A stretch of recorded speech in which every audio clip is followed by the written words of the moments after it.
இருக்கக்கூடிய துணி, கரித்துணி கேள்விப்பட்டீங்களா? இந்த கரித்துணி தன்னுடைய வரலாற்றை, தன்னுடைய செல்ஃப் ஹிஸ்டரிய, தன்னுடைய வரலாற்றை சொன்னா எப்படிப்பா இருக்கும்னு கண்ணதாசன் ஐயா ஒரு கவிதை எழுதியிருப்பார்.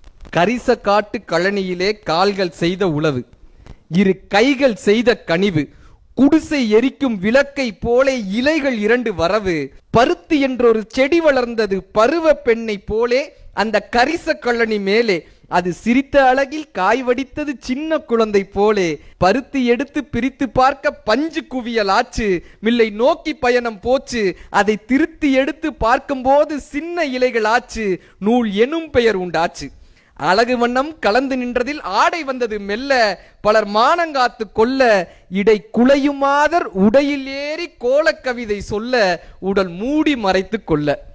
அந்த துணியில் ஒன்று கிழிந்து அடுப்பங்கரைக்கு வந்து தான் படிக்குது இந்த சிந்து, தன் சொந்தக்காரர் பலரை எண்ணி துடிக்குது மனம் வெந்து, கதை சொல்லுது தனை நொந்து. என்னப்பா கதை சொல்லுதுன்னு கேட்டாங்க. வாழும் நாளில் வாழ்ந்த எண்ணெய் காத்த இரும்பு பெட்டி, இன்று உதைக்கும் எண்ணெய் எட்டி, நிலை தாழ்ந்த போது மனிதன் கூட உடைந்த பானை சட்டி, யார் உறவு கொள்வார் ஒட்டி, மேனி அழகும் காசு பணமும் இருக்கும் வரை லாபம், இழந்த பின்பு பாவம், பின் ஞானியரை போல் பாட வேண்டும் நாய்களுக்கும் கோபம், இது நான் படித்த சோகம்னு கண்ணதாசன் ஐயா எழுதியிருந்தார்.